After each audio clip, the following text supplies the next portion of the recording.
Hello friend, how is it going? Welcome back to Toyota Maintenance YouTube channel. Today in shop I have this beautiful 2017 Toyota Tacoma. I was personally admiring that roof rack. That's a pure, gorgeous aluminum rack. You should see the details of those belts. Absolutely awesome. I'm performing 60,000 miles service.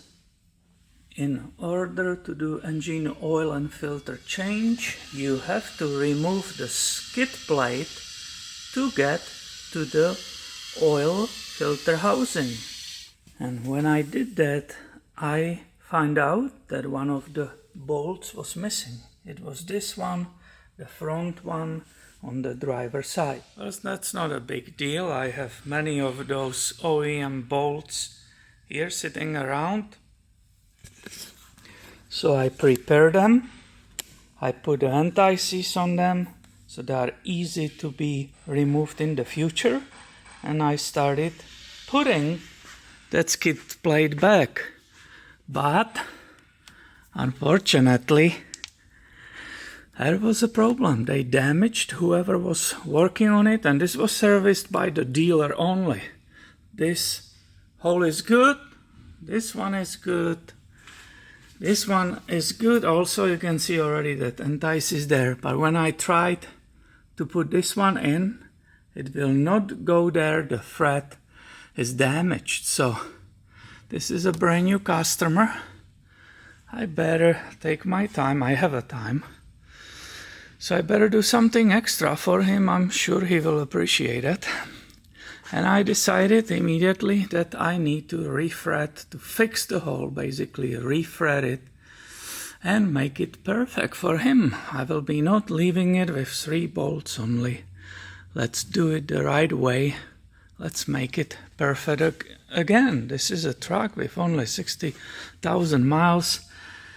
Here you can see the front differential. I already changed the oil, and I was going to continue towards to the back. However, one of these babies, I was not able to put it in. So here you can follow with me what is the procedure fixing that strip thread.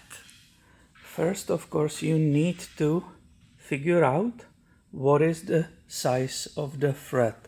So this is a standard, and Toyota is metric, it's Japanese, so it will be one of these. This will help me to discover what kind of tab I will need from these to refret the hole. So I will grab one of these bolts and try to fit it in one of these dies. What do you think its size of this thread which is there on this bolt? Some of you know right away, so I will choose one of them.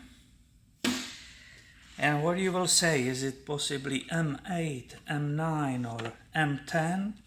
And what's the pitch, 125 or 1.5? Let's start with M10 125. And I take the bolt and it goes through. So that's too big. I could go with M9 125, but guess what? That's a very odd size, and Toyota will not use it on this bolt. The bolt goes through, but it's very loose. It wiggles a lot, so that's wrong. From my experience, what I'm guessing, it's a M8 125. So let's try that. And the bolt should go in. There is always the more open side and more narrow side. Always is right here. You insert it here. Oh, look. And if you grab it, it's not really wiggling. Oh, not at all, actually. It's very tight. So, my friend, this is how I will select the size. I can grab the socket, have a more leverage on it. I want to feel the whole thread.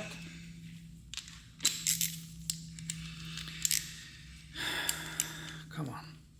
Yep. And that should be the end. I can see it nicely cleaned, that bolt.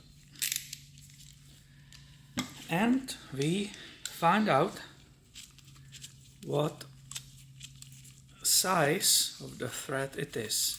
It's M as a metric 8 and the pitch is 1.25. In this case, here you have those dies. And actually, this will help us to re-thread that hole. And it's from the place M8 times 125.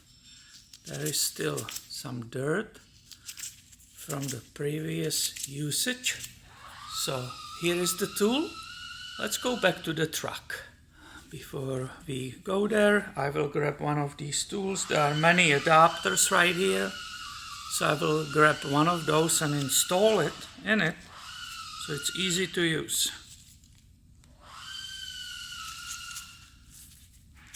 Here is my tool. Let's go back to the truck right now. To confirm the smooth operation, I will go first to the thread which is not damaged. I want to see that this is the right tool. And look, with very easy, with a nice ease, I'm able to go through it. Basically, there's a little resistance. I call this that the tool is cleaning the thread. Obviously, there was from previous usage. It's a 6-year-old truck with 60,000 miles. This is exposed to the dust, dirt. I didn't see any anti-seize on these bolts, so there was also rust. The bolts were rusted, the surface was rusted. So since I'm already doing it, look, this one is way easier even. So who knows? You don't know these techs when they are servicing the oil change, they are in a hurry.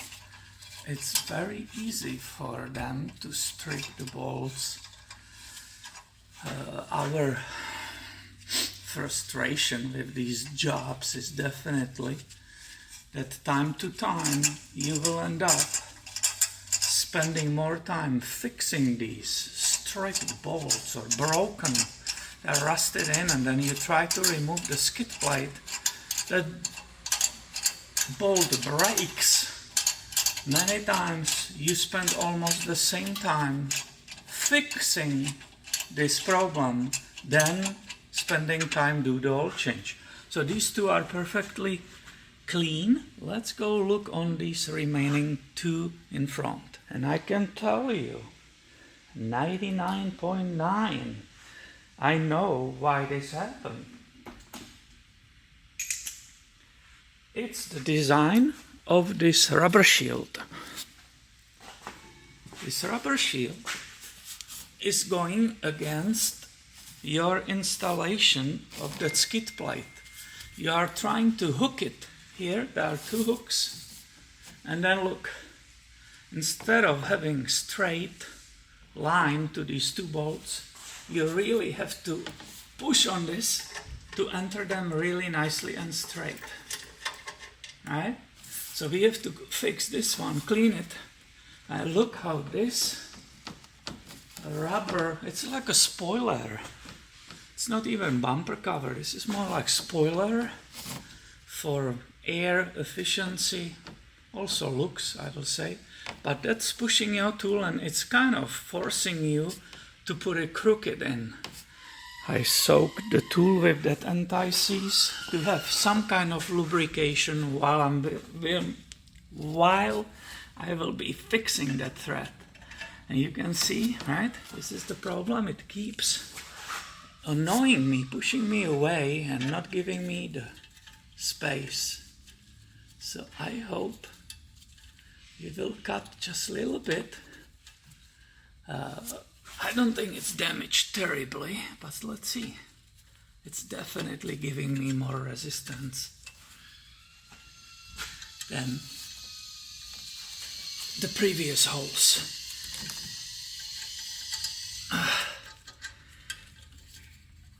That anti-seize, or you can put even the grease, that helps to cut and also keeps those shavings, the metal which is being cut, it keeps it in the channels. Okay, I went far enough. It really needs just a little bit of work. But I was going to install that bolt with using ratchet, not the power tool. If I use the power tool, I will make it even worse. But because I was using ratchet, I felt that it was damaged. And I stopped. And now the hole will be perfectly clear. I'm not sure if you can see on that there are little shavings sticking from the tool. So I will clean that and I will still check the last one here, just clean it up. And you can either visually inspect the frets or just really quickly every single of them run, say this one, run them through this die. Because what will be the point cleaning the threads on the vehicle and then putting damaged bolts in the new clean holes, right? And let's see if this is a good angle, good light, and it will show the justice. Oh yeah, look how cute that thread is. Especially this one, let's say, very, very clear. It will go inside of those holes absolutely perfectly without any problems. I love it. And I will show you what I meant, what the tech has to be dealing with. We are putting it back. You need to find the hooks.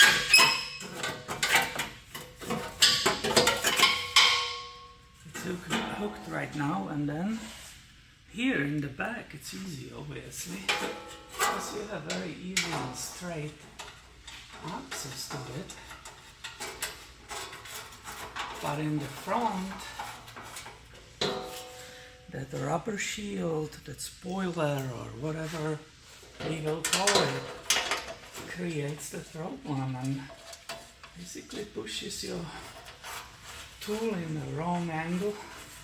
If you don't pay attention to it and you are in a hurry, you will just cause these problems. I generally, always, I have to deal with these skid plates from the past experience. Anytime I see a service around them, I'm just like, oh my god. Oh yeah, look, it's coming perfectly in before, guys. When I started, it just doesn't want to go, it stopped. And that's when I realized that somebody stripped it. You see how I have to push myself? Also, you better start the thread always manually without forcing it with a power tool, because you will not feel that resistance and you will strip it. There's no question about it. And since I am the one who will work on this truck most likely in the future, probably forever, I better do it by the hand. Since I spent already so much time on it, I better finish it and torque it by the hand. That's a half minute extra only. What do you think? You see, and before, when you have missing one of those bolts, in certain conditions, RPM or shakes of the vehicle, it could have been rattling here. Now this is the test. You know it cannot rattle. I guess we are done with this. If you are fighting this, it's like you don't need to go in gym, it's like a workout. So I hope you find this video helpful. Be subscribed. Have that notification so you don't miss those future videos. Thank you for watching and have a great day, my friend.